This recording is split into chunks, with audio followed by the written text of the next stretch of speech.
வணக்கம் தோழி, நலமாக இருக்கீங்களா? நம்ம சேனலில் ப்ரெக்னென்சி தொடர்பாக நிறைய பதிவுகள் பார்த்துட்டு வரோம் இல்லையா? ஸோ இன்றைக்கி நம்ம பார்க்க போகிற பதிவு ரொம்ப முக்கியமான பதிவு. ப்ரெக்னென்சிக்கு ட்ரை பண்ணிகிட்டு இருக்க தம்பதிகள் 2 பேருமே எடுத்துக்கலாம். ரொம்பவே உங்களுக்கு ஹெல்ப் பண்ணும். ப்ரெக்னென்சி பாசிட்டிவாக வைக்கிறதுல ரொம்பவே பெரும் பங்கு வகிக்கக்கூடிய ஒரு பொருளை பற்றி தான் நம்ம இந்த வீடியோவில் பார்க்க போகிறோம்.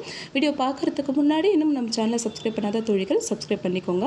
கர்ப்பம் தொடர்பாக இன்னும் நிறைய விஷயங்களை உங்களால் தெரிஞ்சுக்க முடியும். இப்போ நம்ம வீடியோ பார்த்துடலாம். சில சமயத்தில் நம்ம அன்றாடம் பார்க்கக்கூடிய ஒரு பொருள் தானே அப்படின்னு சொல்லிட்டு சத்துள்ள உணவுகளை கூட நம்ம ஒதுக்கி வச்சிடறோம். அதில் ஒரு பொருள் தான் இந்த காய்ந்த திராட்சை. எல்லாருக்குமே ரொம்பவே பிடித்தமான சுவையில் இருக்கக்கூடியது தான், எல்லார் வீட்லேயும் இருக்கக்கூடியது தான். ஆனால் இதை அதாவது ரொம்ப முக்கியத்துவம் கொடுத்து நம்ம இதை நம்ம எடுத்துக்க மாட்டோம். ஆனால் இது நம்மளுடைய ஹீமோகுளோபினை இன்க்ரீஸ் பண்ணுறதுலேருந்து ஆண் பெண் இருவருடைய கர்ப்பம் தரிக்கக்கூடிய தன்மை அதிகரிக்கிறதுக்கு ரொம்பவே முக்கியத்துவம் வாய்ந்த பொருளாக இருக்குது. காய்ந்த திராட்சை 3 கலர்களில் நமக்கு கிடைக்குது இல்லையா? அதில் கருப்பு திராட்சை தான் நல்லா ஹீமோகுளோபினை இன்க்ரீஸ் பண்ணுறதுன்னு சொல்லியிருக்காங்க. அது மட்டும் இல்லாமல் அதில் தான் விட்டமின் சி ரொம்ப ரிச்சாக இருக்குது. அதே போல் கருமுட்டையை வளர வைக்கிறதுக்கு தேவையான ஃபோலிக் ஆசிட், விட்டமின் சி, அதே போல் நிறைய பேருக்கு எண்டோமெட்ரியல் லைனிங் குறைவாக இருக்கிறதுனாலேயே எனக்கு இம்ப்ளான்டேஷன் நடக்க மாட்டேங்குதுன்னு கூட சொல்லியிருந்தாங்க சில தோழிகள். அதாவது கருப்பைக்கு தேவையான ரத்த ஓட்டம் சரியாக கிடைக்கல, ஹீமோகுளோபின் லெவல் ரொம்ப குறைவாக இருக்குது, அதே போல் அடி வயிற்றில் கொழுப்பு சதை அதிகமாக இருக்குது அப்படின்னா கூட கருப்பைக்கு தேவையான ரத்த ஓட்டம் கிடைக்காம போகிறதுனால கூட கருமுட்டையோட வளர்ச்சியும் பாதிக்கப்படும். அதே சமயத்தில் எண்டோமெட்ரியல் லைனிங்கும் இல்லாமல் போயிடும். ஸோ அந்த மாதிரி இருக்கக்கூடியவங்களும் ஒரு 6லிருந்து 10 எடுத்தீங்கன்னா கூட போதும். இரவே நைட்டில் தண்ணியில் நல்லா வாஷ் பண்ணிவிடுங்க. முதல்ல வாஷ் பண்ணிவிட்டு ஒரு டம்ளர் தண்ணியில் இதை ஊற வச்சுட்டு மறுநாள் காலையில் அந்த தண்ணியோடு சேர்த்து இந்த கருப்பு திராட்சையை நீங்கள் எடுத்துக்கணும்.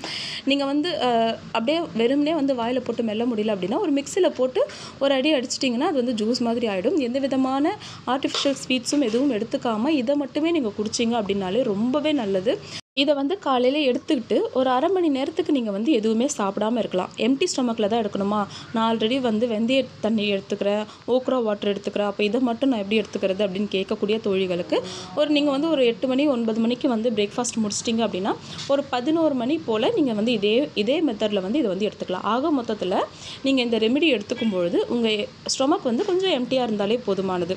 இதை நீங்கள் ஈவினிங் டைம் கூட எடுத்துக்கலாம். அதே போல் இன்னொரு தோழி கேட்டிருந்தாங்க, அக்கா எனக்கு மலச்சிக்கல் பிரச்சனை இருக்குது அப்படின்னு சொல்லிட்டு.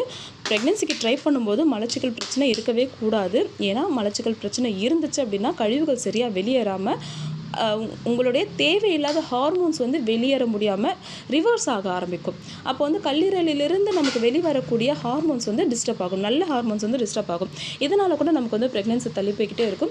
அதே போல் இந்த மாதிரி மலச்சிக்கல் பிரச்சனை இருக்கக்கூடியவங்களுக்கு பார்த்திங்கன்னா ஃபேட்டி லிவர் ப்ராப்ளம் இருக்கும்.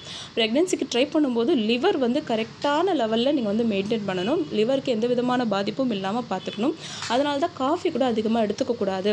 நீங்கள் டீ கூட இஞ்சி சேர்த்து எடுத்துக்கலாம், ஆனால் காஃபி அதிகமாக எடுத்துக்காதீங்க. ஒரு நாளைக்கு 1 டம்ளர் 2 டம்ளருக்கு மேலே காஃபி கூட எடுத்துக்காதீங்க. ஏன்னா இதுவும் கல்லீரலை பாதிக்கும்னு சொல்கிறாங்க.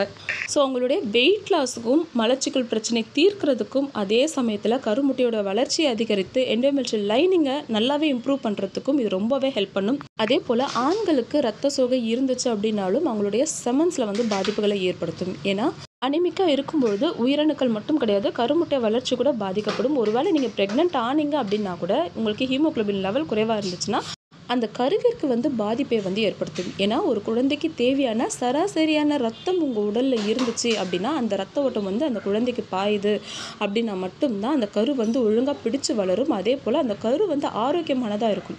ஒருவேளை ரத்தம் குறைவாக இருக்குது, ஆக்சிஜன் குறைவாக இருக்குது அப்படின்னா அந்த குழந்தைக்கு ஏதாச்சும் பாதிப்பை ஏற்படுத்தும். அதனால் ப்ரெக்னென்சிக்கு ட்ரை பண்ணுறீங்க அப்படின்னா ஃபஸ்ட்டு உங்கள் உடலில் இருக்கக்கூடிய, அதாவது இந்த ஹீமோகுளோபின் குறைவாக இருக்கக்கூடிய அந்த தன்மையை நம்ம சரி செஞ்சுட்டு தேவையான சத்துக்களை நம்ம உடல் பெற்று பிறகு நீங்கள் ப்ரெக்னென்சிக்கு ட்ரை பண்ணீங்க அப்படின்னா இந்த மாதிரியான பாதிப்புகள் எதுவும் இல்லாமல் பாதுகாப்பான ப்ரெக்னென்சியை நம்மளால் ஏற்படுத்திக்க முடியும். அதனால் முடிஞ்ச அளவுக்கு இந்த மாதிரி ஆரோக்கியமான உணவுகளை எடுத்துக்கோங்க. கருப்பு திராட்சை எல்லாருக்குமே தெரிஞ்ச விஷயம் தானே அப்படின்னு நினைக்காதீங்க. கண்டிப்பாக ட்ரை பண்ணி பாருங்கள். உங்களுக்கே வித்தியாசம் தெரிய ஆரம்பிக்கும். உங்களுடைய வெயிட் லாஸில் இருந்து உங்களுடைய கொலஸ்ட்ரால் லெவல் குறையிறதுலேருந்து சிலருக்கு கொலஸ்ட்ரால் லெவல் அதிகமாக இருக்கும். அப்படி இருக்கக்கூடியவங்களுக்கும் இந்த மாதிரி கருப்பு திராட்சை எடுத்துக்கும் பொழுது அந்த கொலஸ்ட்ரால் லெவலும் குறைஞ்சிரும்.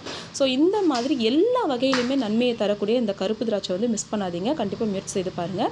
இந்த வீடியோ பிடிச்சிருந்தா மறக்காமல் ஒரு லைக் பண்ணுங்கள். சேனல் பிடிச்சிருந்தா சப்ஸ்கிரைப் பண்ணிக்கோங்க. அடுத்து ஒரு நல்ல பதிவில் சந்திக்கலாம் தோழி. நன்றி.